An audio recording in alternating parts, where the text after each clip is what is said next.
என்னடா வந்த புதுசில் மொதல் டைம் வீட்டில் சமைக்கலான்னு சொல்லிட்டு காய்கறிலாம் தடபுடலாம் வெட்டிட்டு இருந்தேங்க. வடசட்டியில் எண்ணெயை ஊற்றிட்டு அதுக்குள்ளே வெங்காயத்தை போட்டுட்டு கொஞ்ச நேரம் நல்லா வதங்கட்டுன்னு அப்படியே விட்டுட்டேங்க.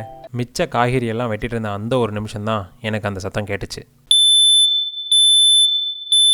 ஒரு பக்கம் அலாரத்தோட பீப் சத்தம், இன்னொரு பக்கம் என் ஹார்ட் பீட் சத்தம். எங்கிருந்துடா சத்தம் வருதுன்னு வீடு ஃபுல்லாக ஓடி தேடிட்டு இருந்தேங்க. அப்போதான் இந்த ஒரு டப்பா சீலிங்கில் பிளிங்க் ஆகிட்டு இருக்கிறத பார்த்தேன். வேற ஒன்றும் இல்லைங்க, ஸ்மோக் அலாரம் தான் இது. கனடாவில் எல்லா வீட்லேயும் கண்டிப்பாக இந்த ஸ்மோக் அலாரம் இன்ஸ்டால் பண்ணியிருக்கணுங்க.